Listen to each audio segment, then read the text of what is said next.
Ladies and gentlemen, here's some quick Justice League updates. So first of all, Justice League is going to be, the movie that is, characters, they're going to be on the cover of most of the DC comics, so that's going to be big time. As you can see here, this looks really good. That's really awesome to look at, so that's a nice update. Of course, we also know that Justice League's in the hands of Joss Whedon. He's doing his thing. Danny Elfman, recently, they covered the score, they covered the movie, they put out the movie out there. Some people saw the movie. They thought that the Flash kind of stole the show in the movie. But Danny Elfman, he also was working on the score, and he wanted to deal with an emotional scene there. He wanted to do it really well, so he got a whole stringing song to redo that section. I do believe that, again, Zack Snyder's work and Junkie XL's work is there. I think Danny Elfman kind of boosted it up some more. Joss Whedon sort of added in certain dialogues and scenes, and just trying to fit the movie together much better, streamline it better. I think that's what Joss Whedon and Danny Elfman were really there to do. So it's really a four-part collaboration. With respect to Justice League, the trailer's going to be coming out very soon. We got a heads up that the trailer's coming out, that to expect one somewhere in October. Let me just say, that final trailer will give us a good picture of what Joss Whedon and Danny Elfman have been doing all along, and see if it veered away from the tone and the structure that Zack Snyder's been creating. I'm hoping not. I'm hoping there's still the seriousness of Justice League there, the substantive layers of Justice League there that Zack Snyder's production has, that Joss Whedon didn't veer it off into some kind of jokey thing. Now, remember, he did the dialogue for Speed, and Speed was a hell of a movie. So with Keanu Reeves, so I'm hoping that he sticks to that line. He's not making it too comical. He's not making it like Buffy the Vampire Slayer. He's not making it like Avengers, but he's taking it a lot more seriously, and there's a lot more depth to this movie. Because again, Zack Snyder's a deep guy. Say what you want, he's a very deep guy, and he's very layered. So I'm hoping Whedon keeps that. We're really going to know now in this trailer that comes out. This trailer is really going to tell us the feel of Justice League, if it's veered away from the tone that it originally had, or if it's in the spirit of the tone of Zack Snyder's movie, and it's just very much enhanced.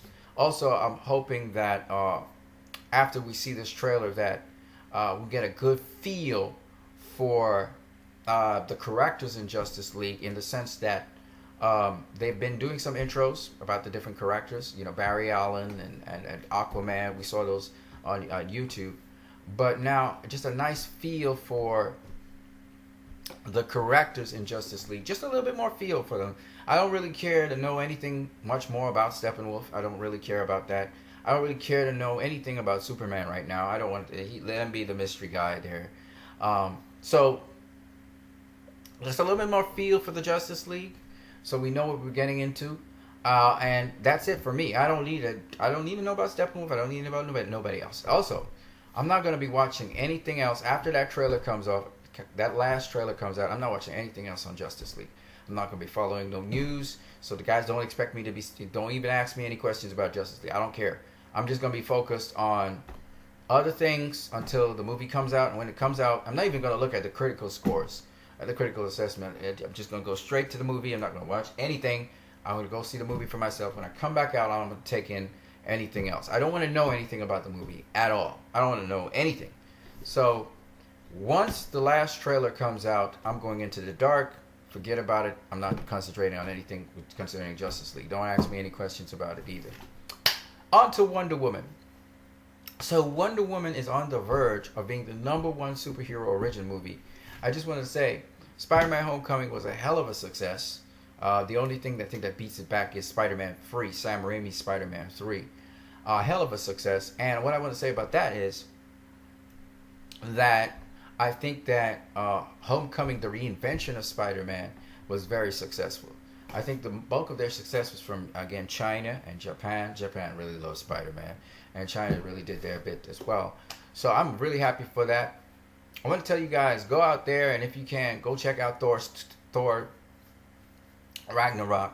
It doesn't mean because you love DCEU movies that you can't go and support a Marvel movie. But if it's not your thing, I'm not forcing you to do so. But it's nice to just check out those movies. sometimes just go for curiosity, even if it's not something, it's not really your style. Just go watch it, because I'm not telling you guys to just patronize this thing for no reason.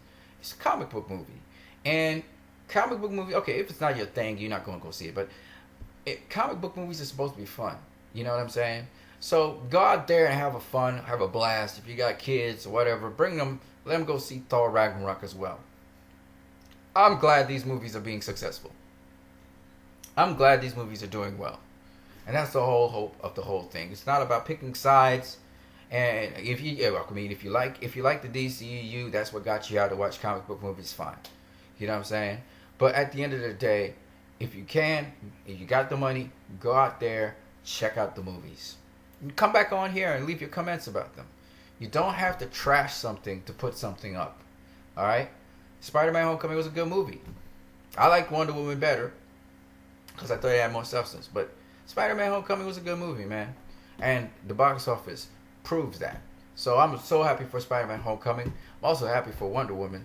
And I can't wait for her to pass that milestone so I can talk about her being the #1 comic book movie of all time, original comic book movie. I can't wait for it, but it's taking forever to happen.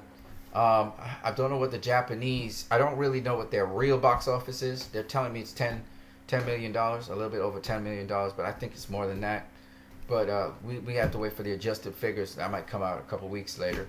Also, they're keeping Wonder Woman running in cinemas, which I think means they're running it through the fall, which means they're going for that Hollywood, they're pushing for the Academy Award for it. And I hope that it gets it for Best Director. I don't think it's going to get nothing else, but I think it can get Best Director. I think Patty Jenkins did a hell of a job. I'm really hoping that she gets Best Director. She deserves that. Well, on that note, guys, leave your comments in the comment section below, and you guys have a great one.